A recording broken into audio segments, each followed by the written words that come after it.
All right, we are back, and it looks like, oh, Basecam is not paying attention, so let's double check to make sure the mic is working. Mic is fine, so whatever.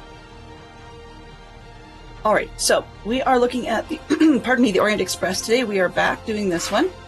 I'm just going to clear the conversation that we see on screen there, just because there's an awful lot of it, and turn my own monitoring of the Spotify down today, because that's a little bit loud.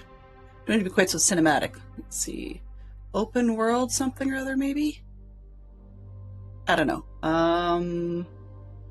Just got to change that sound because it's not really working for me. So I thought we'd have a good one, and then I changed my mind. You know how that works.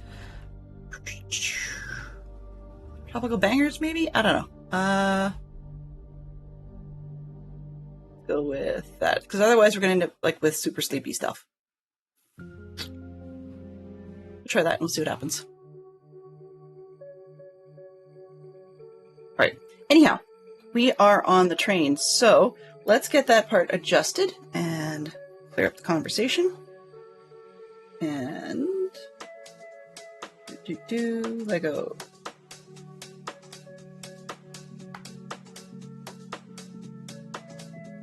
Fresh. There we go. Perfect. Okay, so now all we need to do is find the page we're on, which is over half of the way through, because we are now working on the sleeping car. Oops, not quite that far. I believe we're on the roof of the sleeping car section, because you can see what we've got sitting here in both windows, so I think that's the correct orientation. So we just opened bag 15 the last time we did this. And let's go to roll this up a little bit more and go to present mode and see if that takes it.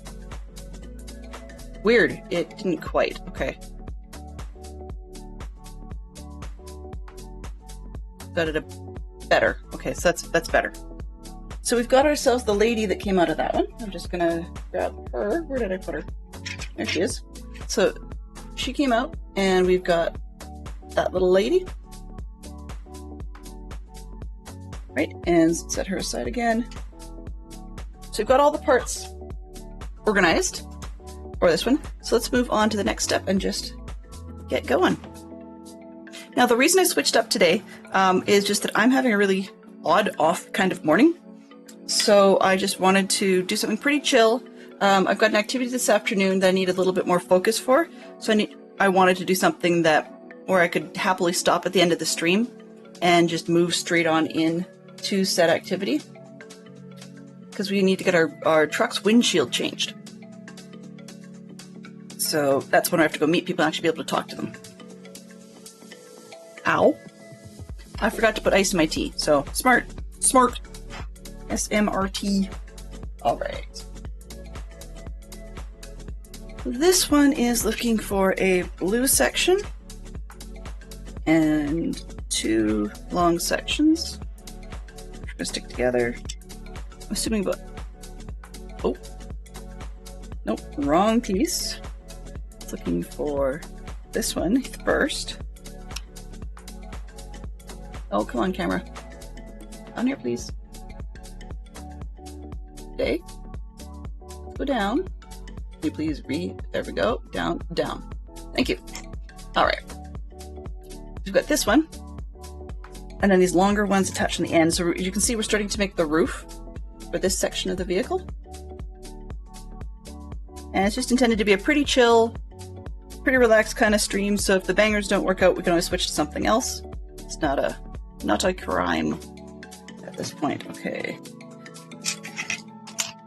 Got one tray I can pull out of the way. And now, let's see, which other one do I need? We shall be making some changes as well while we go along. Fantastic Sherlock Fox ordered in corrections for the misspelled tiles. So now that those have arrived, we can switch them up when we get to that part of the vehicles. So I need the blue one and gray one for each end. Blue, gray. There we go. And let's see, 3, 6, yeah. 36 on this end. And on that end. I think I've got chocolate in my teeth. Probably do. Oh well, it happens. Alright, so next up, a whole ton of little gray bits, which is this tray over here. We've got 35 of those to put on there. There's going to be a couple minutes of repetitive stuff, but that's the way things go. Part of it was I did what I needed to do with bingo yesterday. I made a decision this morning that I need to do some grinding, basic and super unexciting stuff in the Java world. And I thought about jumping into it today, but the problem with doing those sorts of activities is that once I get started, I actually have trouble stopping, and I needed to make sure that I stopped at the end of stream so that I could get on to the truck appointment on time, or at least try to. I'm still at that weird stage where everything is screwed up. My perception of time is like completely wackadoodle. So I'd rather overshoot than undershoot. Hey, if I get lunch in between, bonus. So anyway, so that's why I needed to switch off today. And this way, I still have an appointment on Friday, and when I normally do Lego. However, it's later in the day. So if I needed to push through a little longer, just because that's where my head's at, then I can do so. I've got a bit more flex in that one. I'm thinking on Friday to make the main goal for the day. I've got a lot of very grindy stuff to do with Java Server around. There will be some terraforming. There will be not all in one day, unfortunately. We've got some just wheat terraforming to put down. We've got a lot of market stall stuff to fill. I still haven't gotten around to sorting out what guild hall to build next, so I need to do that. We've got a cemetery that needs getting built. The walls need walking, like or stairs, that's the word, in various spots around the village, whatever, Boxbury. So I need to design that and get on making those. And the market stall needs, I think I said that already, but the market stall needs to be filled. So Friday's project will probably be wandering around and trying to bring back some rabbits that we can breed up just to fill the stall with rabbit meat. Yeah. All right. So got this step done. And now we're on to the one below, 261, which uses these 4 orange bits. 1, 2, 3, 4, along with these 2 strip bars. That just sounds wrong. Strips of Lego? Yeah, there we go. Words are hard. I learned, without too much detail, I learned the hard way last night, or what, let me correct that, was reminded the hard way last night. Careful about deep conversations with people when you're super tired, because you say stuff, then you think on it all night. My brain just won't stop processing. And then when I wake up in the morning, I'm like, yeah, that was really dumb. That was what I meant to say. But when I think about it, it doesn't quite fit, or the other person has a very, very, very good point. So yeah, I need to chew on things a little more before I respond. Time zones are not great when you're talking to people, online or otherwise. Okay, that one looks good. Next, over. We need now one of the long strips. And this one on the end. Then if it goes right. Aha. That's right, hit something under the arm of my family. So then 3 of these little bump pieces. 2 of the bump pieces, I can't count today. It's a rinse and repeat moment anyhow, so counting, I guess, is not critical. I can only count to 1. There you go.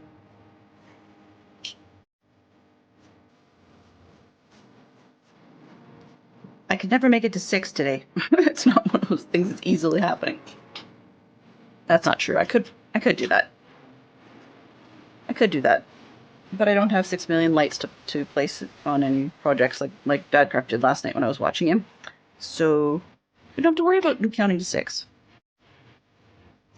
32, on the other hand, could be a problem.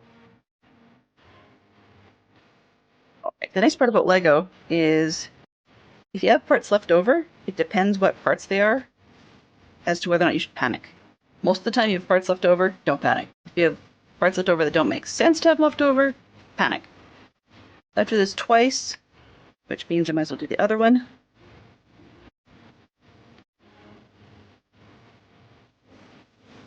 And I accidentally spent 2 slots on something I could have spent 1 slot on. Oh, come on.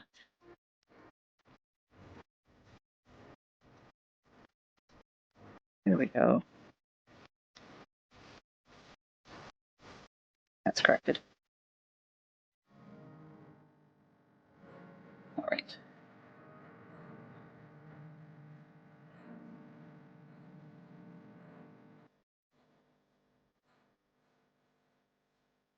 Just purely curiosity. I'm kind of thinking out loud here, so forgive me for that. Would anybody just think on it? I don't need a response now. But I'm just kind of curious if people would find it interesting if I was to consider giving Botter Oswin a name change to drop the Botter part, because that's kind of just a mouthful. Ozbot just didn't seem to really work for me. I liked the bad pun, but anyways. If I gave Oswin a personality-ish, ish as in, I don't know what's going to come of it. If I, sorry, I didn't correct that. By potentially connecting him up to ChatGPT so that he could answer, do his usual botting job, but then also be able to somewhat have conversation and answer questions. It's something I've been playing with as an idea. I've seen some really good implementations of it, and I've seen some really bad implementations of it. Some implementations give the bot a voice, like a voice, GTS kind of thing. I don't want to do that because I figure if you do the text-to-speech thing, then it's just disruptive to the rest of the stream. I mean, as in if I gave him one as part of his personality. Because I'm not asking for a co-streamer, just a mod or a bot that looks kind of mod-ish, that has some personality once in a blue moon, you know? Is that really too much to consider without going overboard? I'm not really sure. Okay, so this bit, do we install it yet? Nope, does not look like it. So I'll set that aside. Pardon me. So we need, next one says we need 2 gold strips. For the brown strips. 1, 2, 3, 4. Let's reduce the number of trays I've got. Alright, and then we need 2, 4. Okay, that's all 6, so I'll just do it as we need it.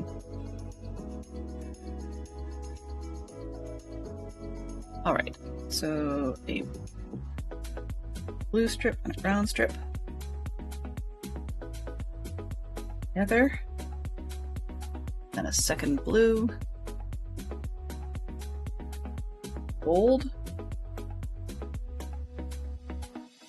followed by, it looks like this way, it's like a brown with a blue on top, times 2, okay, that.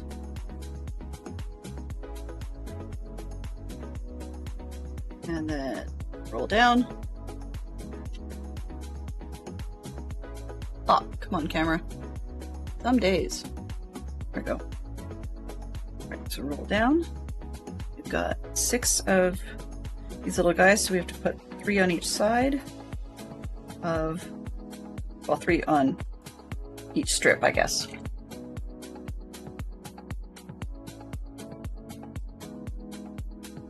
Right, and then a bunch of these little pieces down here. 1, 2, 3, 4.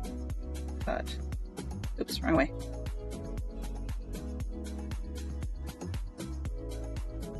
2.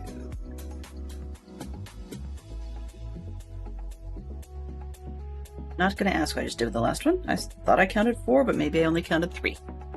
All right, got that one. And then they go on the sides of the train, so I need to just attach them.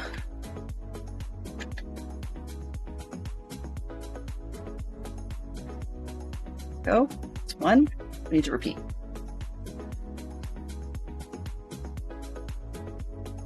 I've got that one, then another blue one, the gold underneath, and the brown strip, followed by blue strip.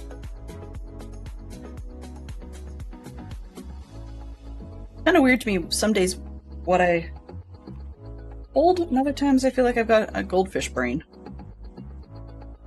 Lucky goldfish.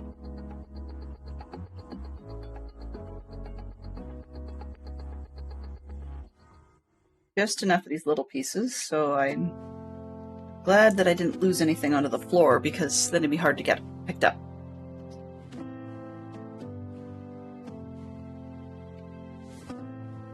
And here's the second side of the strips. So these would be the ones where the lettering will go on. Come on, there we go. Ah. Snap, please. All right, flip it over. Here's where it gets fun, because I have to figure out which ones are correct and which ones are incorrect. And I'll show you the difference when we get there. So let's flip it over.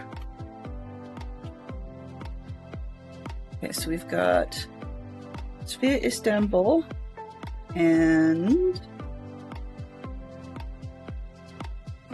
it. Come on, this one. Nope, that's not it. One. That's Istanbul for both sides, and Wien and Budapest for both sides. Let's start with that. So we've got this one.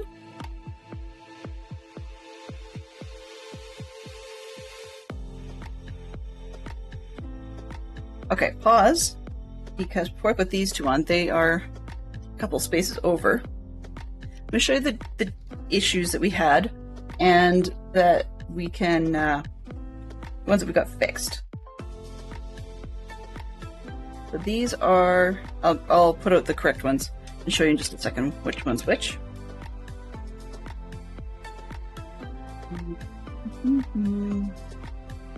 I put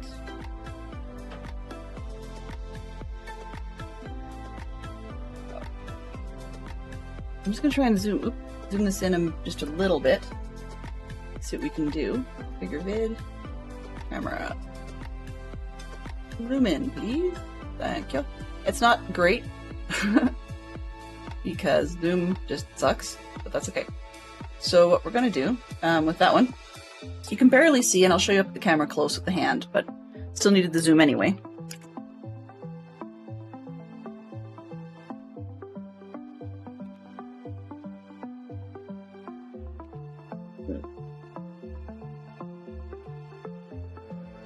To the other ones. Come on, bag. Oh, not that one.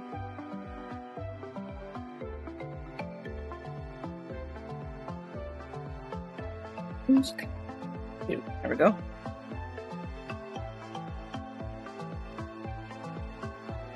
All right. So, on the original cards, on the original ones, we've put this. That's what it's supposed to be, or not supposed to be. That's what it was shipped with the box. Okay? Not super clear, but you get the idea. Whereas what it's actually supposed to be, there's an umlaut missing, and I hope you can see it on camera. Kind of hard. There we go. So it's just above the U. There's a couple of little tiny gold dots, and those gold dots are critical to the spelling of the name. So while we might think this particular tile is not super important to change, Just a couple of dots. It's not a big deal. Whereas in contrast, the other tile is the word on the left. So we've got Bucharesti, which is not correctly spelled. It's supposed to be Bucuresti. And yes, I pronounced it wrong. That's what it looks like to me. Just the S does have a little accenty thing off the bottom. So because of the misspelling entirely, that was definitely worth replacing the tiles for. So you just write into Lego and say, hey, you know, I got the wrong tiles, and can you send me these 2 correct tiles? They ask for the part number and whatever, and so yeah. We had to do 2 runs at it just because we misunderstood the instructions the first time, and in terms of like how to read them to know what part number. But yeah, so now we've got the 2 placement tiles for this car, and then in the bag has the replacement tiles for the other car.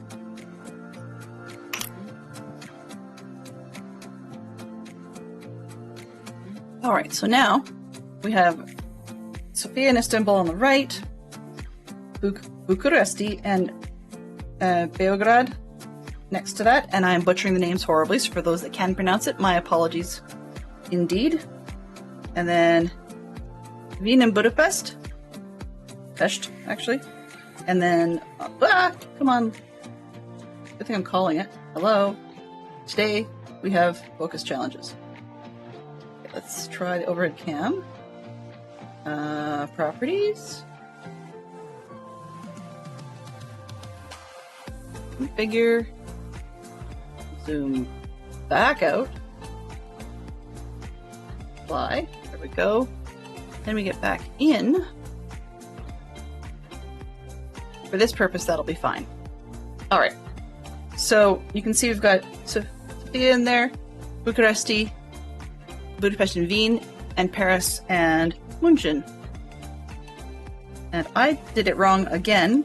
Same thing I did last time, is I've shifted them because they're supposed to be over one, to actually be down to the end, and I did not do that. So, you know, so let's fix this side because I'm closer to being correct on that one. I can slide everything over. Oops.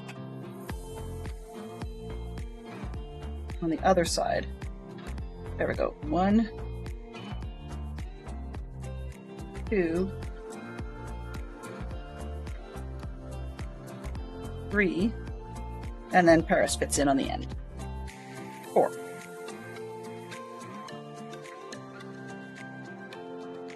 Let's switch the other side and pop these tiles.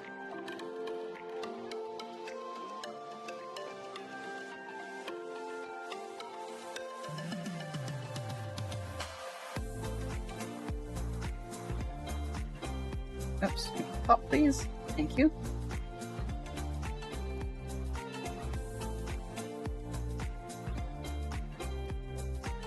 Okay, then we've got 1, the respelled one, and that.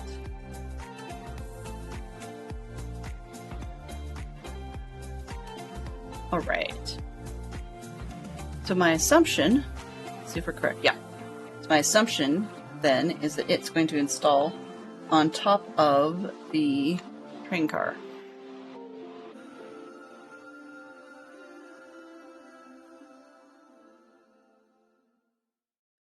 Back down this way and tip it up just a bit.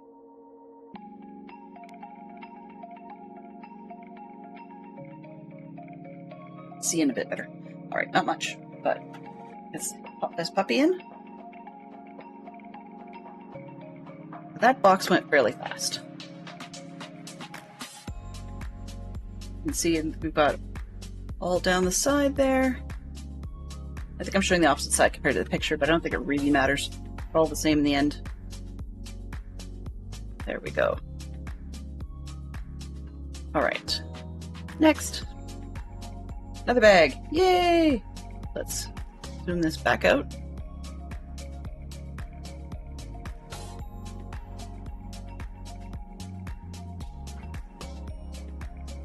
All right, set aside.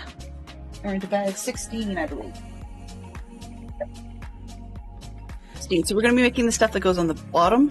You can start to see in the picture to the right that we've a little bit here. We've got the carriage and stuff that goes on underneath the car.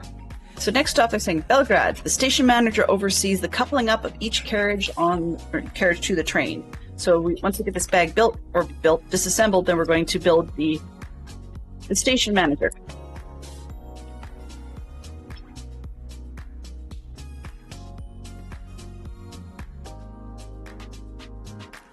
All right, pieces.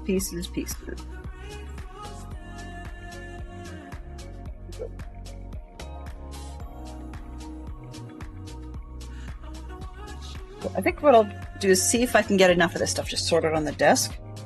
Just, if it's in the way, I'll move it, but we're going to go through a lot of these pieces fairly quickly, so it's not a huge deal. There's the station manager's legs. Here's his torso. Love the detail on the clock. That's really cool. It's got like a pocket watch. Come on. Camera, forget it. Okay, so he's got a little head with a beard, which is kind of cool. I like that. And then his little flat cap, which is cool as well. So he's got some accessories, but they're all in the smaller parts bag. But that's the actual minifig. Go. All right, 1, 2, 3. Those. Keep moving that piece. I don't know why I keep moving it. Okay, and that curves. 1, 2. That one. 3, 4. 4. 2. Making a mess on the desk, but it works. Next one.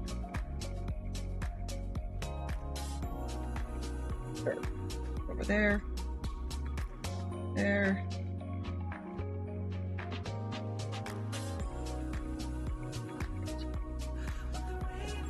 Close enough. Close enough.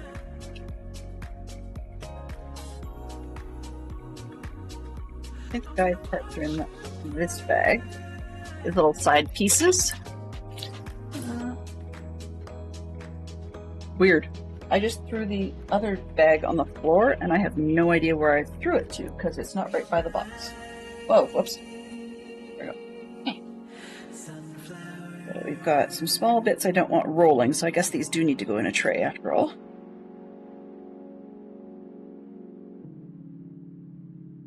Two, three, 4.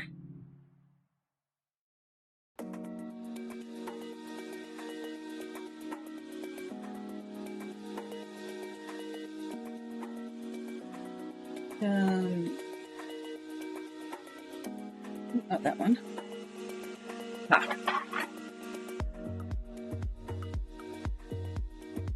Apologies for a white tray on screen, but sometimes you just need the right size space. 2. I need 1 for the guy. Put the rest away. There.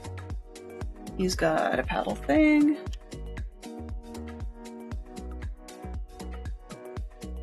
I need those for him. 3, 4. Knolling, the world's most unexciting thing to see.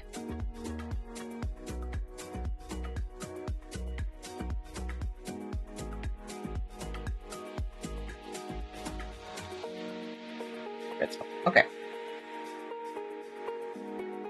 We've got all the parts for the guy. So it looks like he's got a little station light of sorts. I'm not particularly sure what's going on here. That one goes in the bottom. Alright. Come on. There we go. That one goes in the bottom.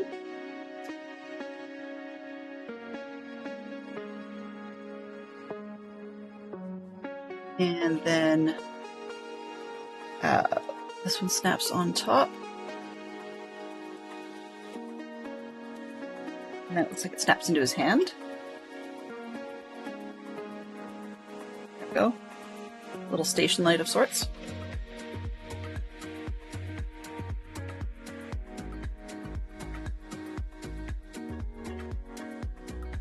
Right. And the second one appears to be a paddle. It's probably the one that lets the driver know that's okay to go because everything's loaded and everybody's aboard. So this would be your all aboard man, basically. And he's also the one that double checks, as they say, the coupling of the train. So making sure that all the carriages are actually properly connected. And there's usually a check done each time when they stop at a station. So the station manager at each station will check. Is that kind of like the picture? Yeah, sort of. Close enough. Alright, so that's our little guy for this round. One more bag of mini stuff.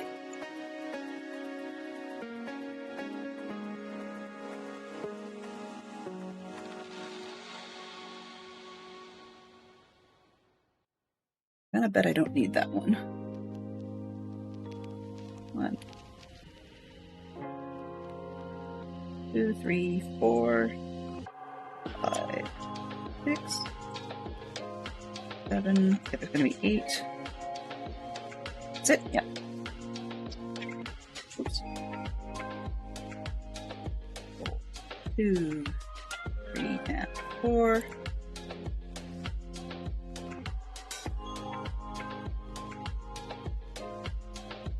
Lots and lots of little bits. Not tiny, tiny, just little. And yeah, you're going to see the top of my head every once in a while because I have a bad habit of leaning into things. Okay, I think we can just deal with the rest of this just being, pardon me, on the table. Maybe a couple pieces need to go. Those two. But I think we're close enough. Just sort this stuff. Ooh, I'm shedding. Sorry, guys. Embarrassing. All right. 2, 3, 4.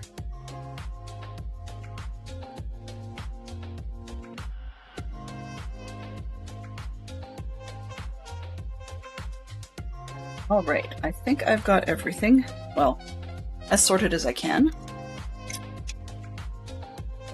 So let's go back out just a little bit. And they want to start with, well, that is the most complicated step. 268. Now we need to do stuff with it. All right, that I can manage. 1, 2, 3, block. And then the other one. All right. So far, so good.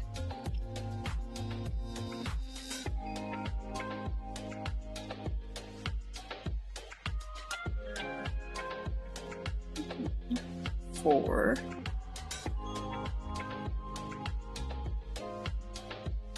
It's interesting that sometimes the decisions that LEGO makes, because they wanted 2 long skinny strips, right? You can sort of see the break, instead of just putting in a longer one of these one-piece things, which I'm certain they do make.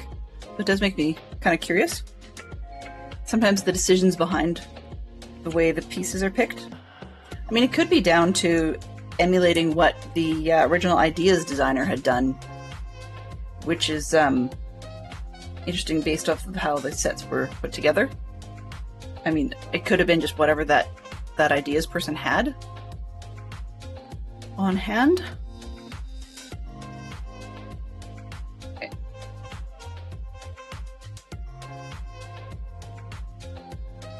$273, $274 carriage pieces.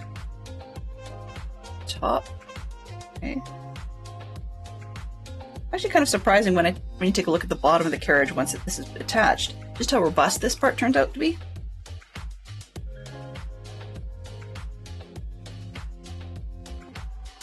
Okay. 275 has more of these little clips put on the ends. Short section in the middle, but that's the one piece.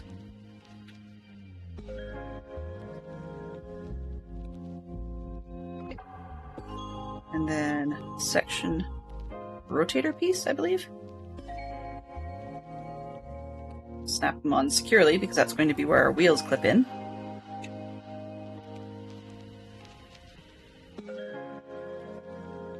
I think. I could be wrong. Could actually also have it upside down. Been a while since I built the bottom section of one of these. I'm leaning. Like that's not helping anybody. Look at this. There we go.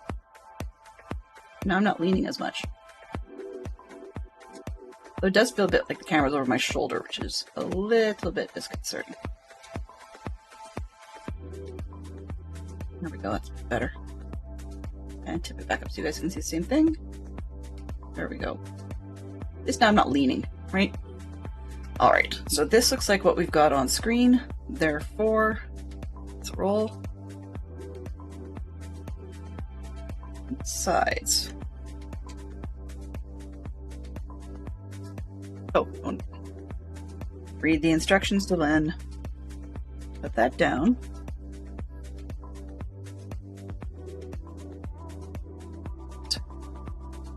Doing the one on the right, not the one on the left. Just because I felt like doing the one that's in front first. There you go. Decisions! Weirdly enough, they can be incredibly empowering, even if they don't seem important. Alright, so that one goes on the near side. And now we'll do the one on the far side.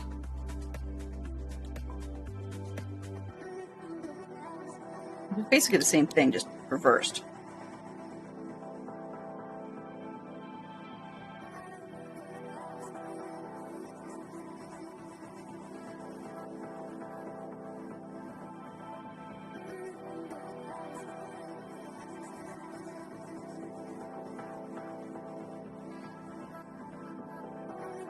Okay, so that whole section,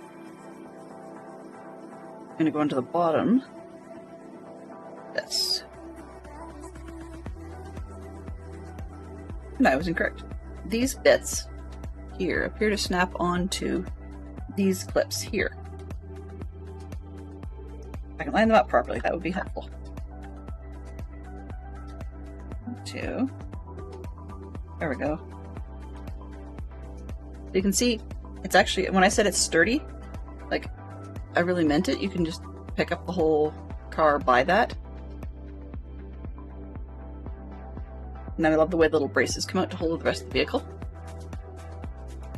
Alright, I'm just going to put it back up, right side up, just so it doesn't, and it wobbles. Great.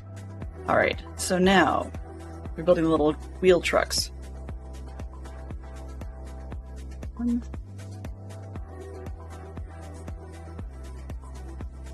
2, 3, 4. Let's make sure it's the middle. I'm going to make 2 of these wheel trucks, so I'll do it twice rather than doing it all at the same time. Because last time I did that, it confused me. And that's not exactly a great thing to be planning. Confusing yourself is overrated. Oops. I'm going to pause for a tea break. Hydrate.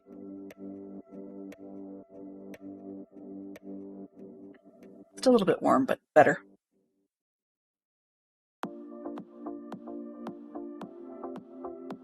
My amazing tea fox did a great job this morning.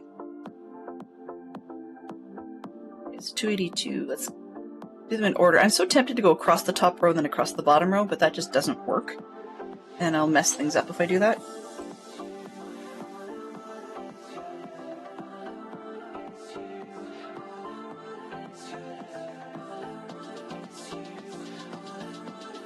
Okay, and then this fourth bit, that we need blue clip, and another gray section. Gray goes here. The blue spacer, I guess. And then the clip section. I'm sorry, I'm being kind of quiet today. I apologize. I'm kind of muttering to myself as we do this. That's not so helpful to everybody else. Super quiet. Oop.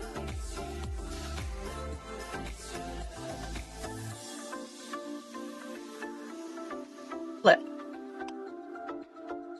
Looking at. Oh, okay. Tiny L-shaped pieces. It's hard to see. Let's go. Not just you. I can't. I can't see as well when I think about it. Yeah, the lighting is not ideal today, but I go with it.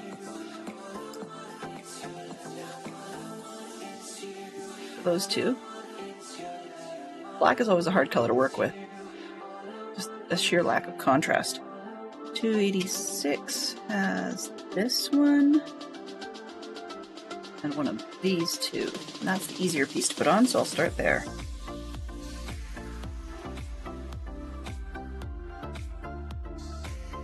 Oops. Sandwich. There we go.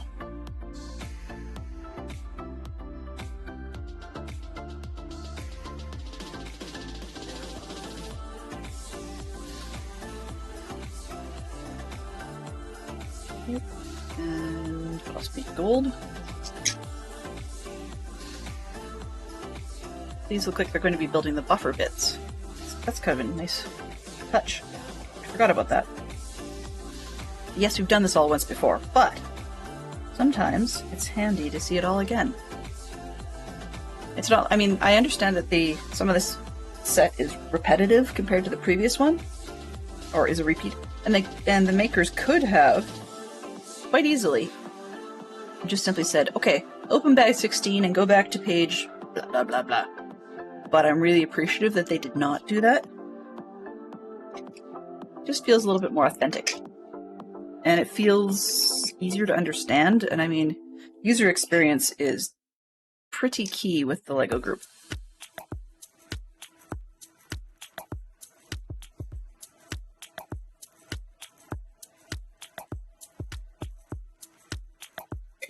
Little buffer pieces.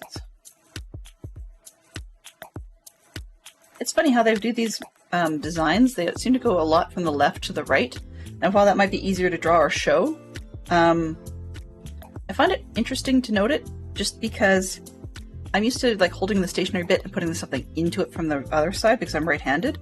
But so many of the LEGO instructions almost appear to be left-hand written. And I mean, there really isn't a left or right to it, but it just feels left-hand written. I don't know how to explain that other than to say that like it might be easier to do from a left-hander's defaulting behavior, I guess. There's one. And here's the second.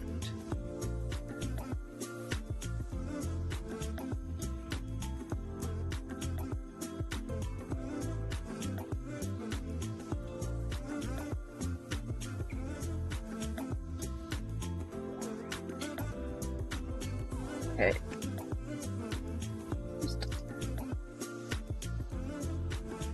But how am I going to wear this shirt next week?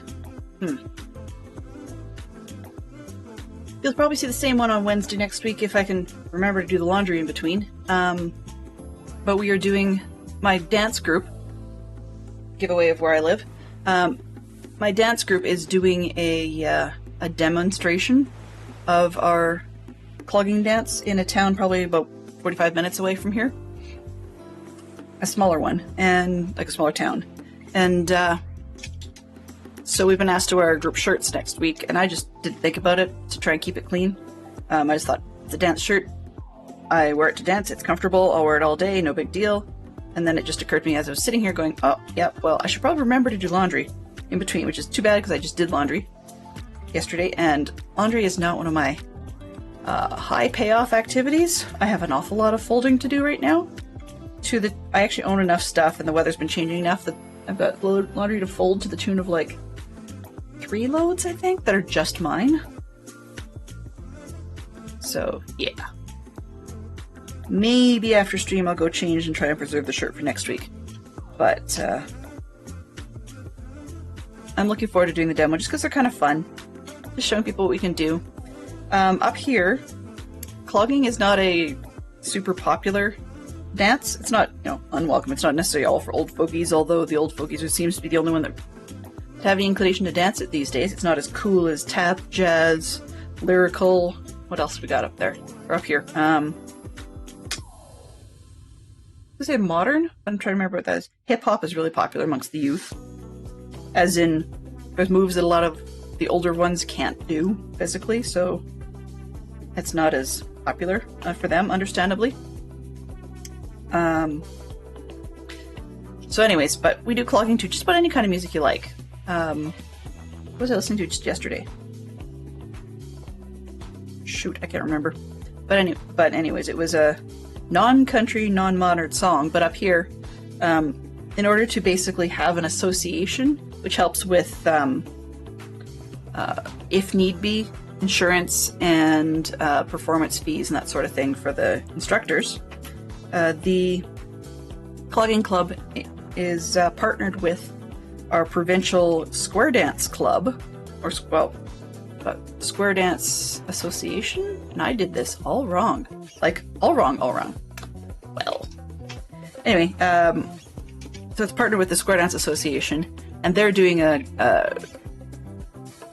call and do dance, basically, where the square dance callers just come on out and take turns calling dances. And usually the square dances are pretty much the same. It doesn't seem to matter who calls it. I know it sounds dumb, but as in, like, you know, a basic set of steps, there's really not much fancy about it. And the callers usually seem to call the same steps for the same dance. I don't know if there's a reason for that in terms of, like, set dances. I know a lot of class dance types that are social dances have like a set list. So if you're going to get together, there's a known known national list of dances that they'll do. But it just seems that that's all the same all the time. But I wanted to go have a look since our club was going out anyways. I'm not going to be doing the intermediate or advanced dances because I'm having a little bit of a forgetful period lately, and I get really frustrated with myself and mess up more when I stress out in the middle of doing something, like, or in the middle of a dance, over steps that I know, steps that I know I used to have muscle memory. And when you get it right, you know you've got it right. Like, you feel it. But when you get it wrong, I end up, like, instantly obsessing over the fact that I got it wrong. And it's not necessarily stop and learn it right then, you know, in that way of ruining it, but it just makes the demo is not a whole lot of fun when I have that sort of obsession going on. So then it becomes a whole order of magnitude or more difficult for me to successfully complete the rest of the dance without further mistakes. And that sounds a bit ridiculous. I mean, a lot of people would say, whoa, just move on. I can't. I'm sorry. I wish I could. I don't know why. Our instructor tries to be helpful in general. I mean, she does everybody got that? How'd you feel about that dance? And, like, asks the room sort of thing. And of course you kind of, nod your head, you know. It's like, well, you got it. I got 80%, so I'm not going to tell her about the 5% I actually messed up and the 10% that I barely scraped through because I was obsessed with that other 5, and then the 5 more that I got wrong just because my feet were in the wrong place from the earlier screw up. You know? So I just opted this time around not to do the advanced dances, but she said, oh, well, you've got to come in and just hang out with us and do the beginner dances. No big deal. I said, beginner? She goes, okay, think of it as a refresher. I'm like, whatever. Just be social. And so I'm going to go anyways and have some fun with that. And the other thing is sometimes there's people that, you know, can't always make it to whatever the dance is on the day of. So, you know, who knows if I'll get dragooned into doing the advanced one anyway. And I put this on upside down. So this piece, for those of you that have done lots of Lego sets before, would actually recognize it. I'll show you the parts real quick. Okay, so this one, little rod, is often used as something like a lightsaber for those that are doing the Star Wars sets. They usually come in silver. It's the cheap end lightsaber. There's other ones that are actually a little bit nicer they still use. And then here are the other two, which, as you can possibly see from the bevel on the edge, these are normally done as meat cleavers. You'll find them in things like Lego City sets. You'll find them in, what do you call it? Like Lego Cities, Lego Friends. You'll find them in Hogwarts sets for Harry Potter for kitchen references, particularly in Hagrid's hut. There was some in one of the Hagrid hut builds. So, I built the one for the next one. Okay, it's fine. We got that chassis, and I need the 4 wheels. So anyway, I just find that Pete's reusage really neat when they've used it for the edges of these wheel chassis. Okay, inside. One of the fun things, I think I may have mentioned, I can't recall, is I have an older Hogwarts Express train. It's it's one of the ones that comes with the platform 9 3/4. Okay, there's the first one. We have to do this all again. Comes with that. Yeah, platform 9 3/4, and I discovered it does not have a track. So I discovered that turns out that train will also fit on the track that this one has. It's the same size, and even with the base we've got, like off the edge of the track, it will fit through the archway built on the King's Cross station section. So I'm thinking at some point I may ask Fox to order more of the track parts, separate, pay for it, whatever, to actually have a track for that train, just for display purposes. But the disadvantage is then there's one small piece on the train that doesn't fit underneath a bridge that goes over the track as it exists, but I can easily deal with that. So yeah, it's kind of something that sort of a future pie in the sky thought I may or may not do, but it's fun to note similarities because so many people complained about the scale of this train not really fitting anything. And while the train itself is wider, the track is still built at a reasonable size. It just doesn't happen to be the same size as, say, the other Hogwarts track. So the bigger train isn't the same scale, which is kind of annoying, but who really needs more than one train? The part that I'm really interested in of the other one, I really only need one Hogwarts train. Now, if the carriages were all the same scale, I might be flexible.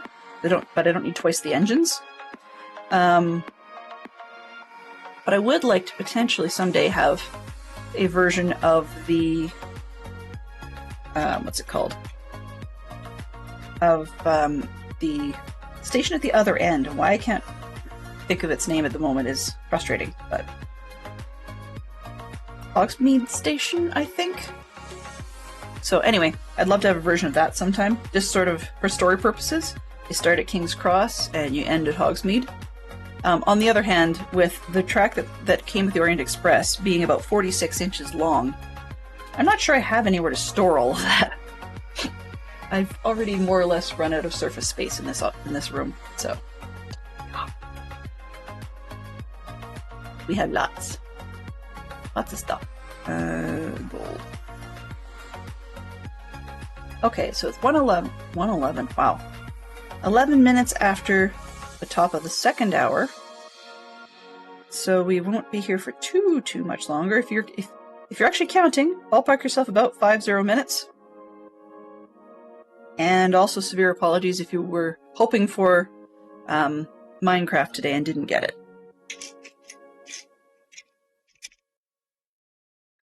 If your head's not in the game, you just can't really do it. And I do have we will have grindy streams. Very, very grindy streams. But my justification for being able to let myself get away with that, which is sort of new for me to be okay with it, is we very happily watch people, collect sand or dig perimeters, which I still have yet to figure out why it's called that and what it's for. But anyway, long story. Or story for another time. But anyway, point on that is that we'll happily watch people do that sort of thing. Therefore, I'm going to let myself be okay with You know, the fact that sometimes you just gotta trade with villagers for a while, or sometimes you just gotta chase rabbits, or whatever. I mean, it may not be as visually appealing as, say, solo bingo, but I need a break from solo bingo, as do a number of you guys.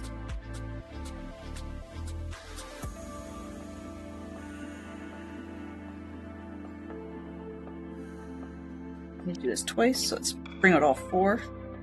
1, 2, 3, 4. 2 of these. There we go. That should do it.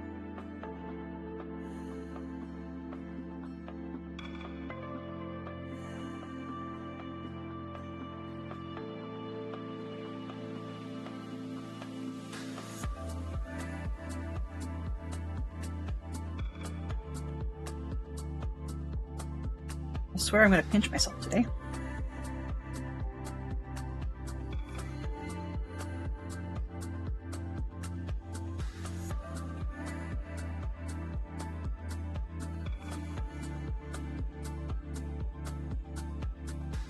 Oh, wait.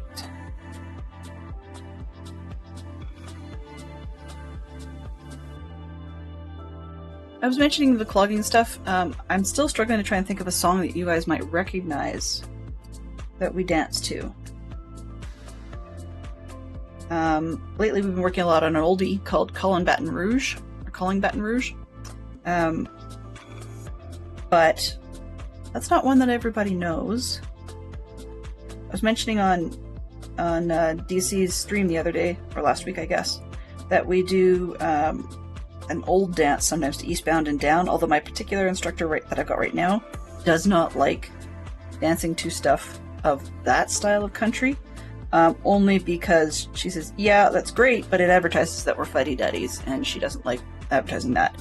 On the flip side of it, though, she refuses to do one of the other dances that I enjoyed, which was basically to a version of the rap from Men in Black, the movie. So, I don't know.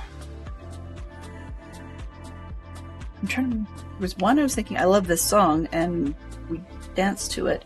It came on yesterday, and I just can't remember what it was. But I listened to a station that tends to do... I don't know what you want to call it now.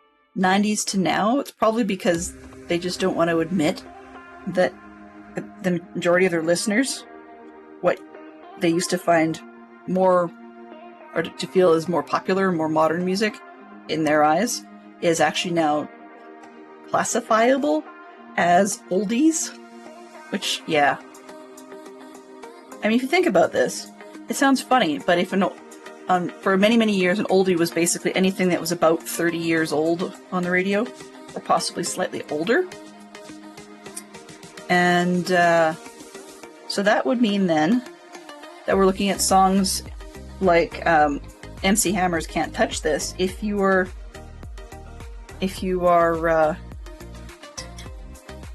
it's not already in the oldies category, it's very, very close to becoming so. Right, so a lot of stuff that we would think of in the late 90s as being relatively new is not. It's so not. Which also then says for groups that are around and or back, such as New Kids on the Block, who are certainly not. They're NKOTB seniors. Well, maybe not quite. Oops. But their songs and stuff are definitely not as new as might seem. So, yeah. I'm not a spring chicken, not a seasoned veteran either, but not a spring chicken. And I was thinking the other day about the fact that I used to have New Kids on the Block.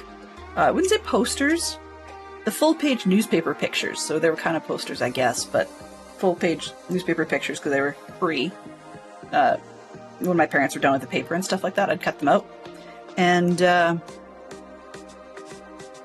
used to put those on my magnetic closet door. So I had pictures of them on there. I don't even remember more than one of the poses. I think I only can find one of the cassette tapes. And I wasn't totally nuts. I never went to a concert.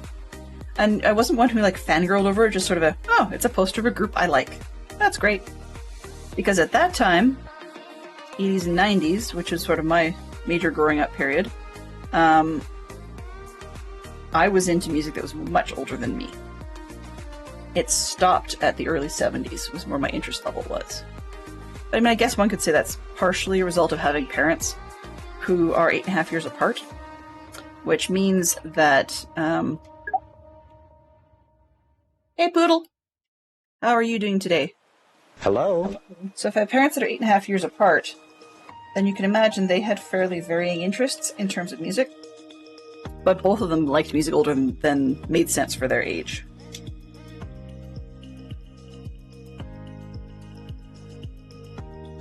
You know, like I was into in the 80s and 90s. I actually really preferred and still do some of the really dirt old stuff. Well, by now, I guess now standards, such as Everly Brothers. You know, it's just. I guess it was a thing. What did I?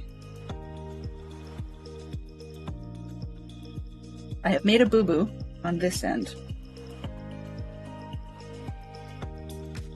Looking at it going, this should fit the same on both sides. There, now it does. Alright. So, going to zoom back out. Went to the gym, had lunch, gonna have a cup of coffee and play some Minecraft. Sounds fantastic. Sounds fantastic. Yeah, I'm taking a bit of a day off from Minecraft today just because I have a ton of grinding stuff to do, and although I have no objections to doing that on camera,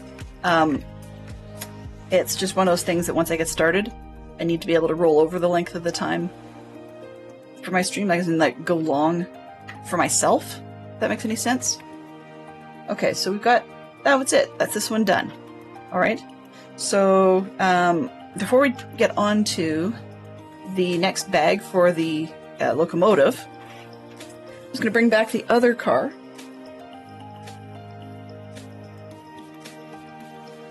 And this other car has the incorrect nameplates on it, so we'll just get that dealt with while we're here.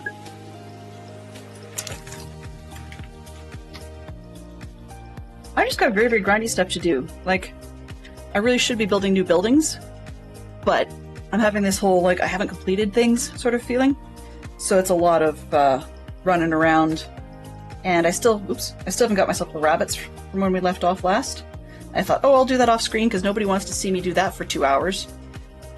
I can't make myself play, so we're gonna do it on stream.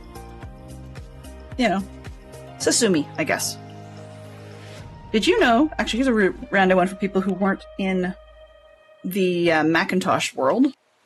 Sasumi. Oh, well, that's not good. Sasumi is actually one of their more popular little sounds that they used to use on the computer. It's actually spelled S-O-S-U-M-I. And I can't remember whether it's the eep sound or if it was a different one. Uh-oh. Okay, I have done something not good, because I can hear a loose piece. Still loose? What did I press? Oh, I knocked something off one of the latches on the roof. Yeah, I've made these pop off. Inside. Oops. So, I'm glad that you've got some time to work out some stuff at your base. I love your creativity, Poodle. You've got so many neato ideas. Cool! That sounds neat. Do you know what the theme is, and are they costuming? Not required, but still interesting. I love murder mystery parties. Those are so much fun. Ooh. That's misspelled. That's the parrot's one. Ubiquitous. That one's spelled right. Yeah, okay, fixed. But it's just a bit more. It's not that there's anything wrong with where it's placed, but I keep moving to the left. Alright, so dining car, If I get the roof on, dining car will be fixed. Customs. Huh. Yes, I got it. I got it. So he's going to be, yes, costumes. So he's going to be a soldier or just an average party member from history.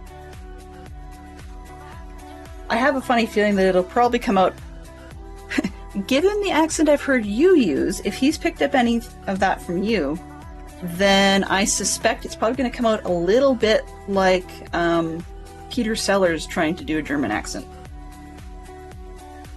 Just because there's a bit of a bad pun on that one, or some of the Monty Python team.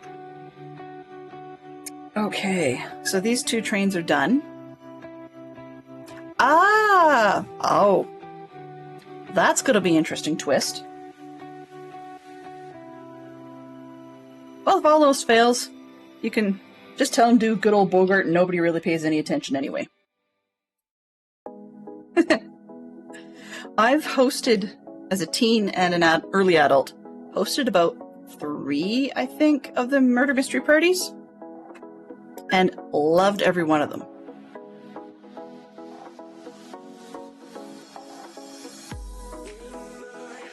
Well, I mean, maybe he can pretend. I don't know. They usually give a for the purpose of everybody else. They usually give a bit of a bio of what your character is and what your history is. So whatever I could say would be completely useless at this point. But if your accent is terrible, yeah, exactly. So if the accent turns out to be terrible, it's probably easy enough to pretend that at some point you spent time as a spy, so therefore had to speak English really well in order to be able to fulfill your spy role, and then in the process you messed up your German accent.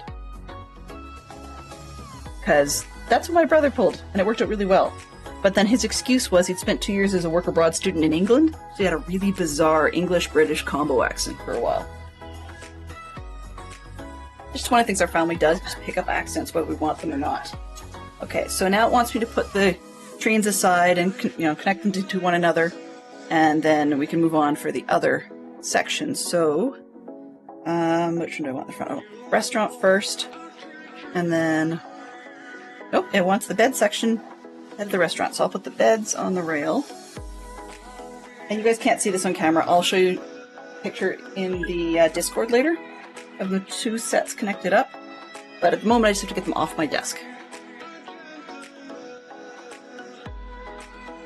Sometimes we have been known, like different people in different parts of the world, and actors talk about this all the time, is that depending on where they are in a different part of the world, people will often attempt to speak differently, not even necessarily realizing they're doing so, but just attempting to be speaking a little differently in the way they pronounce things, just so that they are clear to the other people. And so occasionally that just, you may be a person who says tomato, but if you're going somewhere where somebody thinks that sounds really bizarre, and you don't have time or inclination to not fit in, then it may become tomato for a while. Oh, and got these. Oh, there we go. Finally, I've got some of these wheels offset, and they're making rattling noises that are bothering me. Okay, we have 35 minutes. So let's see. Bag 17. We are starting. Looks like it's a coal car. I think maybe. Huh. Okay. No, 23. There we are. 17. Some of them have different styles of numbering. I'll show you what I mean. This one says 17 that way, but 18 is this way. Don't know. We'll find out if there's supposed to be more than one 17 as we go. Yeah. I mean, it could have to do with where the stuff is made and packaged. It could have to do with just maybe it's got something to do with the size of the bag, because this one's a little bit smaller. I'm not particularly sure. 3 of those? Okay, whatever. Plate, plate.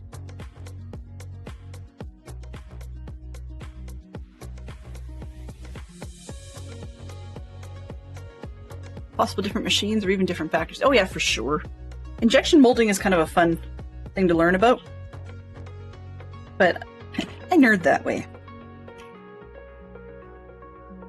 Some of my favorite videos, actually, of late have been Adam Savage from Mythbusters, because he's been visiting the Henson workshops and talking about the hows in behind how Muppets are made now, because they're different than when I grew up. When I grew up, actually, like in school, we actually did our own making of Muppets.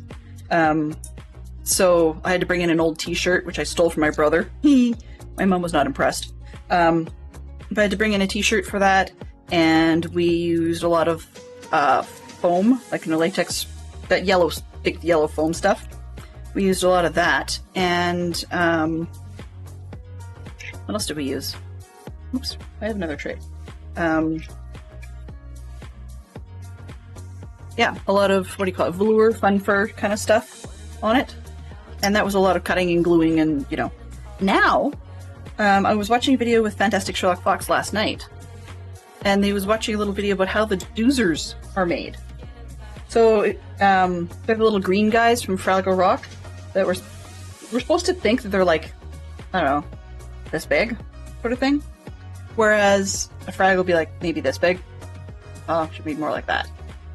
And then the Gorgs are supposed to be bigger than we are, because to a Gorg, you could hold a Fraggle in your hand, right?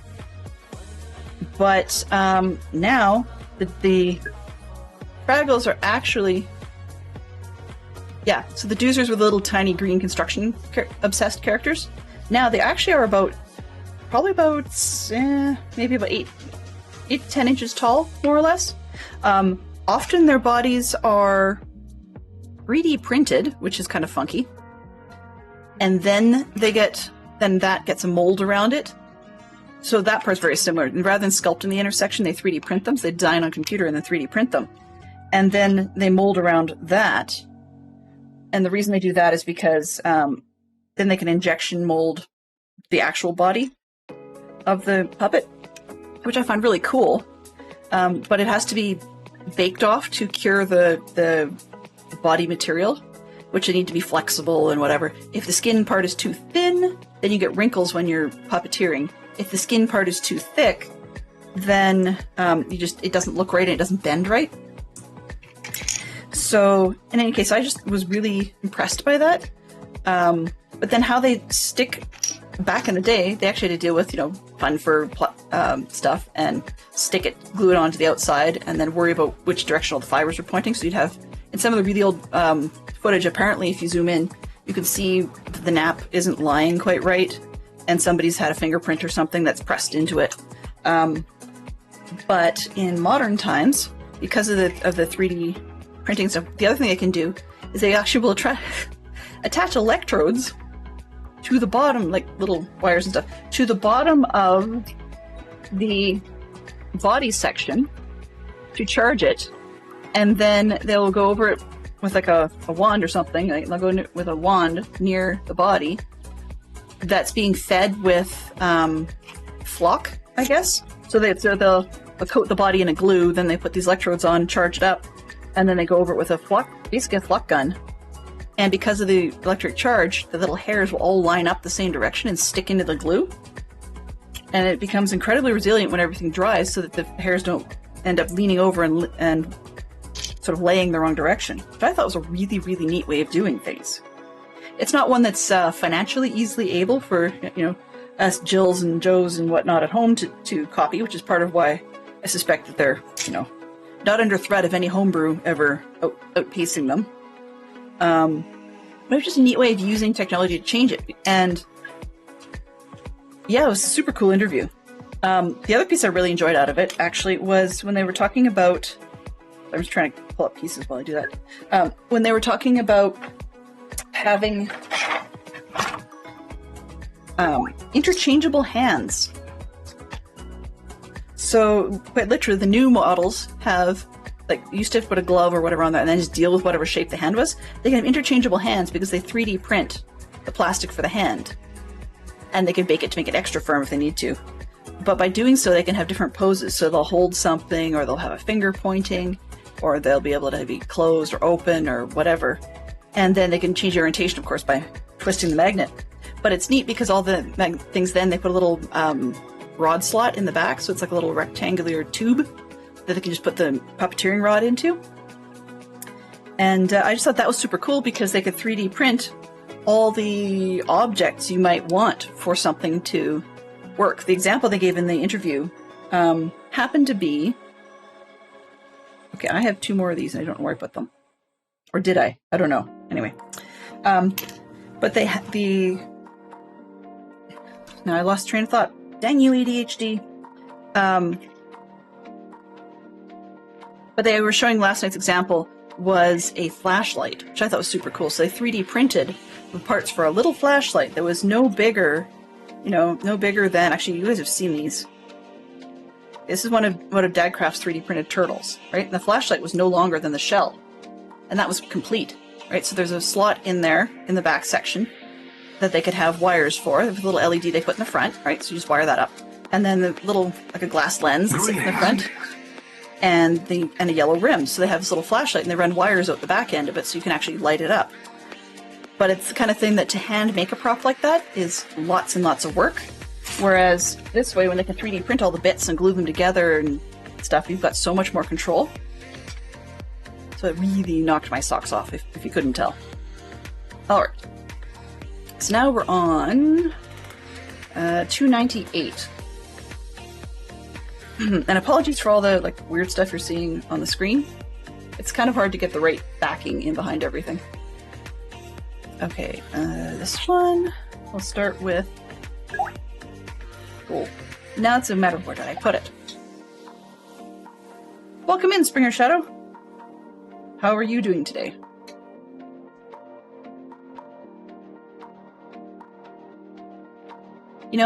I was going to say something else about the Henson thing, and now I have to remember, in order to do that, why I brought it up. That part is completely gone. So, I blame... Without too much detail, I blame hormones. Whether you got them or you don't. Girls, guys, doesn't matter. Things get weird some days. Alrighty. Now that I've said something completely embarrassing, let's do some more Lego. That one. And then I need L shapes. Part of the reason I've knolled, or sort the Lego, I've discovered is actually because if I do that and then get forgetful for some reason, I get the perk of going, oh, hey, I've seen that part before, and it becomes a matter of where did I put it, rather than hunting for a part that I haven't really looked at yet, if that makes any sense.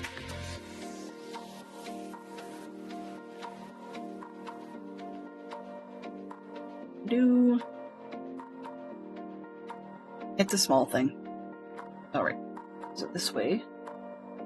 And then next. There we go. Edges. Fun. The black is all reflective today, which is not necessarily helping anybody. Alright. 2 blue tubes.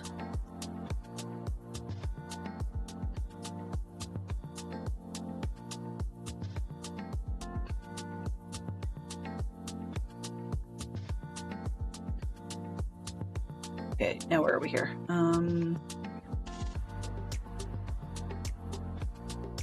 Oh, okay, so another one.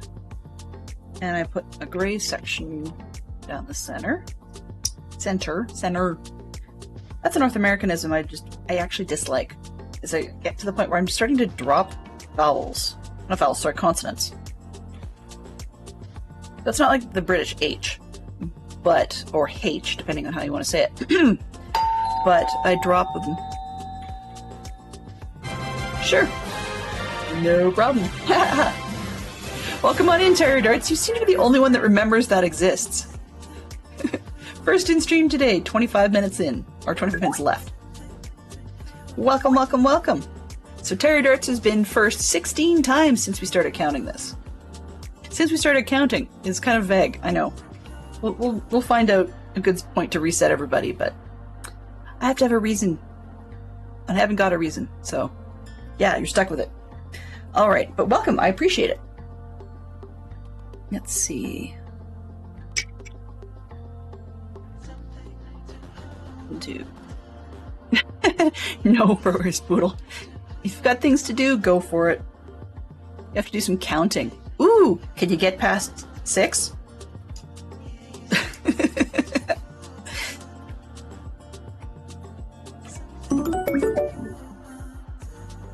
Only count to 6. I can't. That's okay. Well, I can in reality. Just too much repetitiveness while I'm talking and thinking.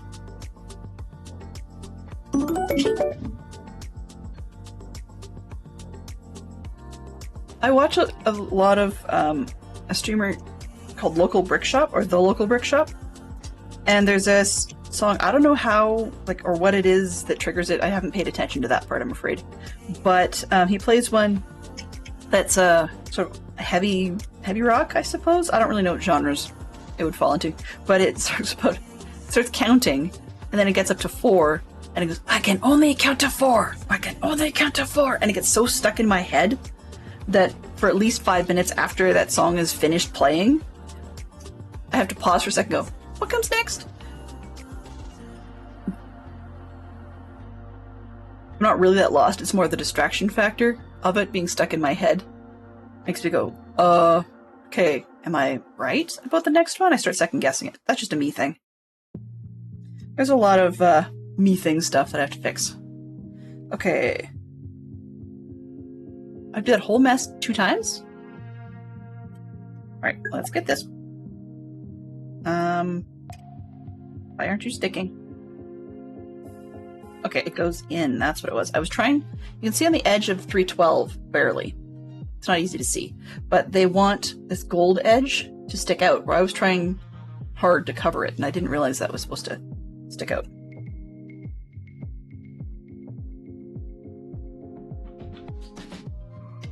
Alright.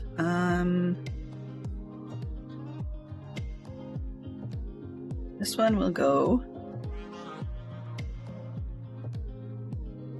in... Oh, there's a slot connector. Okay, it'll go in there.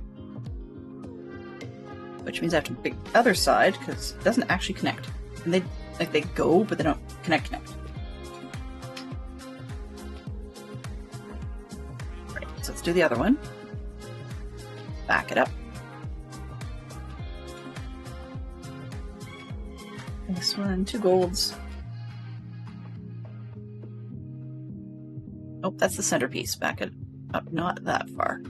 This bit.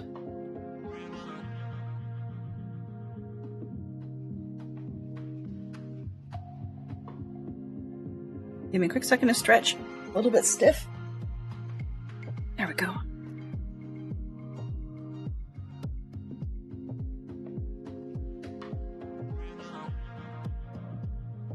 All right. I keep going over here like it's going to help anybody, but it's not. There we go. This one.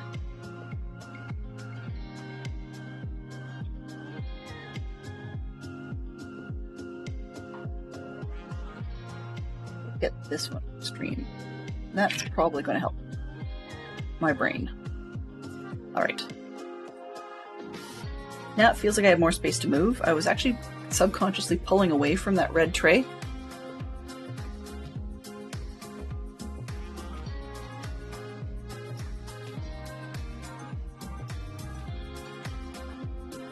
Alrighty. I kind of like this song. I don't even know what it is. Swerve by Mo-Life, apparently. From the Tropical Bangers list by Epidemic Sound. There's a parrot on a perch on the public playlist for Epidemic Sound, and I keep thinking, it's probably like I could picture Poodle Pirate's bird. Sorry, I forget which subspecies. bird. I could picture it bopping up and down to some of these tunes on occasion. Years and years and years ago, my grandmother used to have a parakeet. Or was it a cockatiel? I think it was a cockatiel, actually. My dad's had budgies far too often, so I get them all mixed together. Anyway, and her bird used to love all kinds of tunes, but my grandmother was forever listening to classical music, and the bird would try to headbang to classical music, which was really funny because it would stick its comb up and then basically be headbanging to quiet instrumental classical music. I don't know, but then apparently she was not polite to it sometimes because eventually it learned to be able to say "shut up" to television commercials. Cool. Green sheet concert. Fun. Oh, geez. Pardon me. She head bops, loves music. Wow. Like the birdhouse. Sorry, that sounds weird, but I think that's pretty neat to have all those. The disadvantage to having lots of birds is that many species are quite long-lived. Conure. There you go. I can pronounce that. That's okay. I usually, I guess what's the word? Fat finger the keyboard. It's not actually, well, fat finger the keyboards, I guess. But I'm also trying to teach myself to use the slide keyboard on my phone. It's built in, but just to try and make things a little faster. Unfortunately, it's right now slower just because I don't get the way it predicts or doesn't predict. It doesn't read my fingers very well. So, yeah.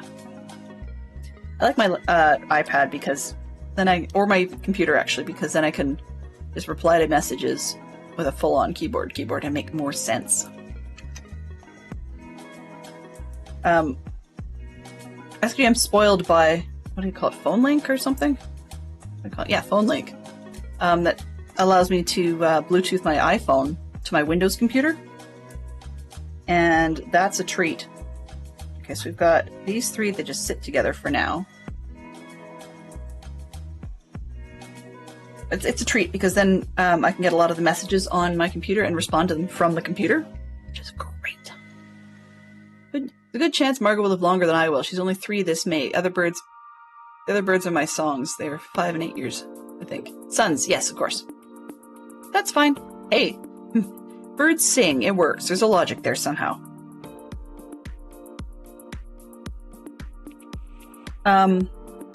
Yeah, well, that's the thing. Like, I grew up with my father having doves. And if you ever want, don't have doves unless you have a reason for it, ever, because they are annoying in the extreme. Okay, 1, 2, 3, 4, 5, 6. This looks like it's correct, but okay, there we go. I wasn't thinking about how it goes together properly. And now this whole thing sits, and the bottom section can slide. Probably for cornering, I suspect. But yeah, he had doves, and my word, those guys are some of the noisiest things you will ever meet. They are basically they're white pigeons. And they love to talk when you don't want them to. But a lot of people say, you put your bird in the dark and they'll stop making noise. Not these doves. Thanks, Fantastic Sherlock Fox. 15 minutes, everybody. Lucky you. I mean, hey, I could do another day of this and be super happy to do it, but that doesn't mean that we should do it all the time. Anyway, that's the plan. He's been running for about 15 minutes, I think. So anyhow, so yeah, I grew up with doves in our house. They don't sing. They don't, well, I guess cooing, maybe, but they do an awful lot of squawking. And the same cooing very, very loudly at all hours of the day or night when they want to. And they can be nasty guys, too. In captivity, personal experience says, doves can live to be about 22 years old. I wish I was kidding. So yeah, 18 to 22 years old. So our birds were they were around for a lot. My dad used to think it was a great plan to put them his quote-unquote animal room for his employees was just outside my bedroom. So I was a huge fan of that. Especially when Houdini the rabbit decided to escape. So that was fun. Didn't actually escape. The rabbit decided he was going to pop open the top of his cage. So of course metal, we had a metal cage, I shouldn't say of course, but metal one, and the rabbit decided to push that open and then climb out, of course, and then try and shimmy down the wall, the drywall wall between his cage and the wall with his feet up on one side and himself on the other. And I guess he got stuck at some point and decided he was going to start thumping on the wall. Pretty obvious where that went. So, of course, I woke up and was incredibly grumpy. And then the little rat decided that he was going to try and bite me when I went to collect him and put him back in the cage. And it was all because my dad said, "Oh, I don't need to latch it. He'll stay there." Nice one. But, of course, and then the other thing was when the rabbit started banging on the wall, the birds didn't like it. So the birds got all upset about it and decided to tell everybody and their dog that this was happening. So, yeah. Being the daughter of a magician is great most of the time. Sometimes it makes no sense at all.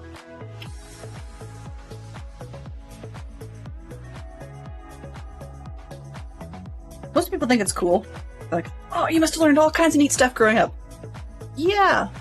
But then when you see that an industry has moved on and things aren't nearly as cool as you thought they were, then it's like, oh, well, that's neat. Did you actually do anything? Oh, yeah.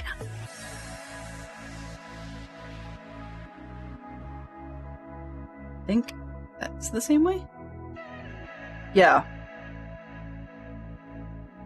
So that's part of how my grandmother's parakeet learned to... Oh, I did that backwards. That's part of how she learned to tell the TV commercials to shut up, was because she used to be... When my grandmother first got her, she used to be... like the bird used to be noisy during television commercials. So my grandmother would ask the bird to be quiet, and eventually would get frustrated when the bird wouldn't be quiet. So... yeah, things they learn. We all expect them to be able to do, hide and seek and pretty bird and peekaboo and so on. And then are none too impressed when they pick up bad habits that we unfortunately gave them.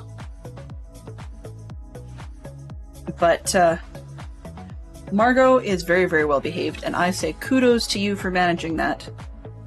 Definite kudos to you, Poodle, for managing that.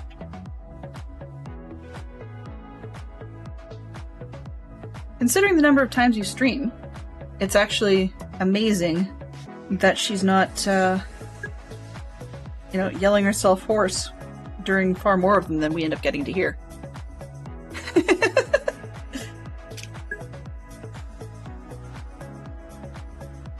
I can imagine that, yeah.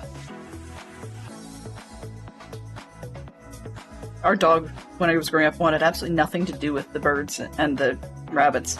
I think, to be perfectly frank, although we clean the cages really well, there's always that residual bit of rodent sort of scent, and bird feathers everywhere and whatever. And the dog actually would sniff a little bit at the bird feather fluff and then get some up her nose and sneeze it out. So then she'd be sneezing all afternoon and had eventually decided she didn't like that.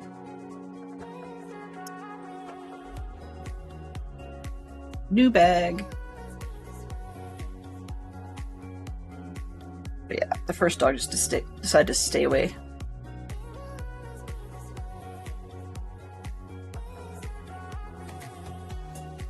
Margaret takes a bath every day or so. She isn't smelling like sunbirds. I think it's probably because they were employees, to be honest with you. if they actually were just pets, that I don't think we would have had quite the issue. Although the rabbit was fun in the winter, because my father would put a little harness on the rabbit and a long lunge line, and then just spike that out in the snow, and the rabbit would be going crazy all through the yard. And the rabbit would chase the dog, which I thought was kind of funny. Alright, so we've got this one, and now we need 18. Oh, I guess my theory on small quantity bags doesn't apply.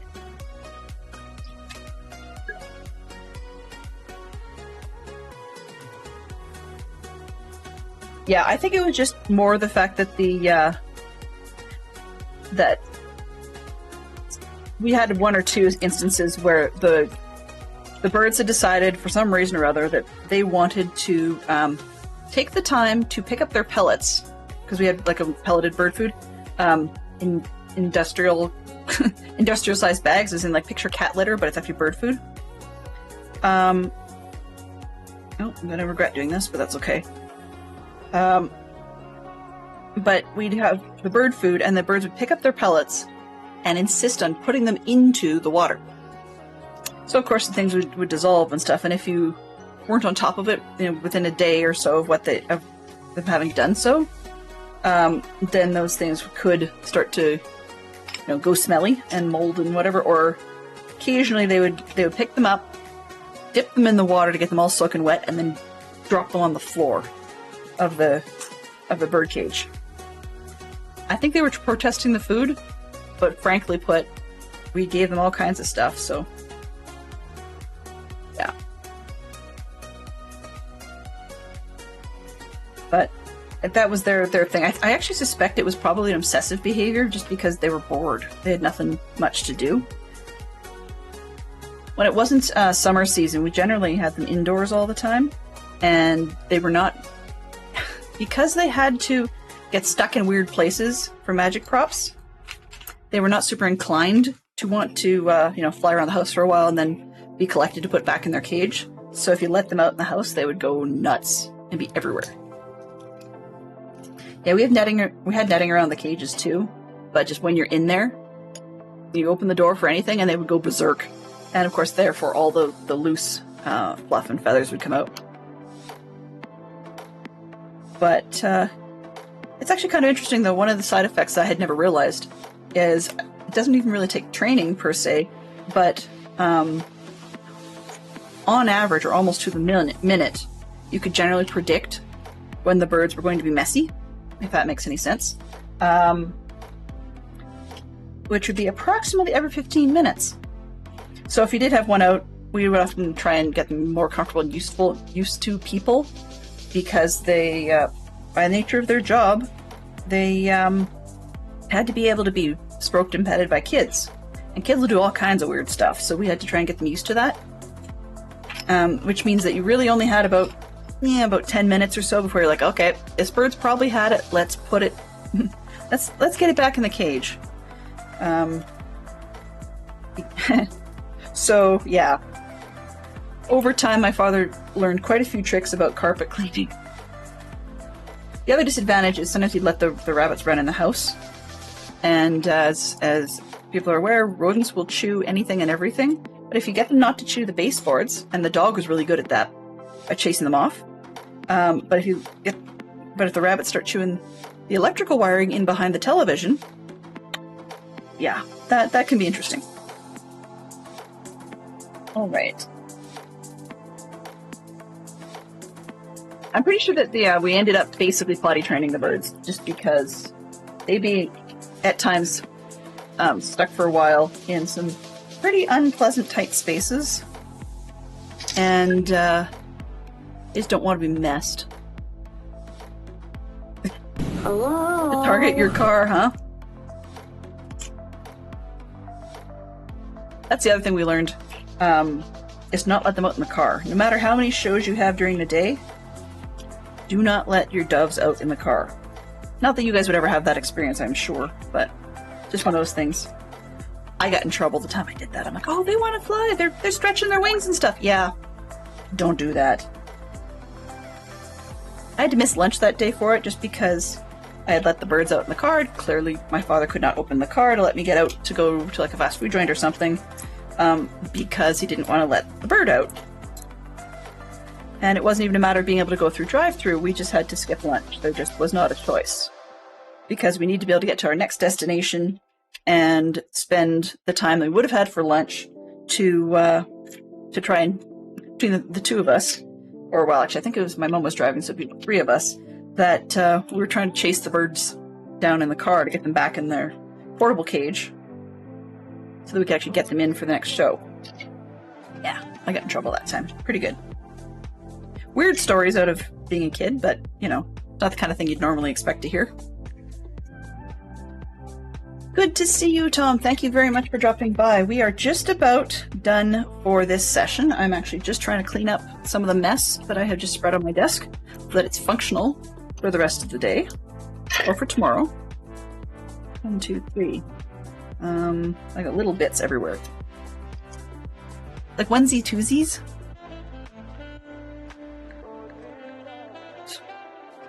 I'm also pretty sure that I've got the same thing put in more than one place.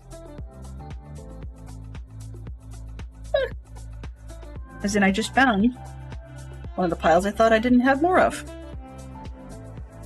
There we go. It's different. That's different. What's this? Oh, that goes over there. So ooh, there's a door to go with the door. Okay.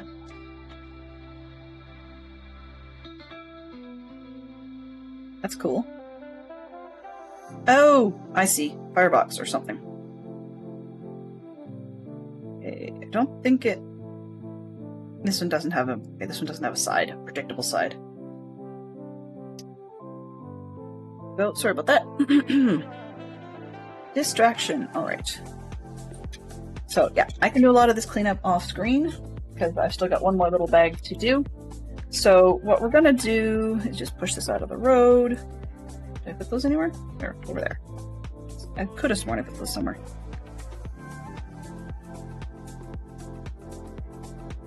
What we're gonna do is when it hits the top of the hour, which is in a few seconds, we will head ourselves over to Maribel Jade for some more fun. I'm gonna bet she's playing Minecraft, but you know, after this, I might as well redeem one of her little build another step redeems. I got another mess to clean up in the meantime. So, should be all good. Let's switch that one over. This will do. Alright, so let's get that raid started over to Maribel Jade. And then I will spend some time saying thank you to everybody that came by today. I spent a lot of Big Distraction. Big Distraction spent a lot of time. Oh yeah, she'll build Lego. I got points. Mischief managed. Alright, so thank you very much to everybody who came in. Thank you everybody who was hanging around and just chilling. I always appreciate it. Tomorrow I will not be here, so I do not have a stream tomorrow. And that's because I'm going to be a parental volunteer for my son's field trip. So I want to say thank you to our moderation team today, Fantastic Sherlock Fox, and thank you to Conversation from Poodle Pirate, ITT Tom, Springer Shadow, and Terrier Darts. So yeah, that, I believe, should be everybody. So, we're going to head over to Maribel Jade, who's playing some Minecraft, and I will see you briefly on the flip side. Have yourselves a great day. I shall see you for something on Friday. Bye-bye for now.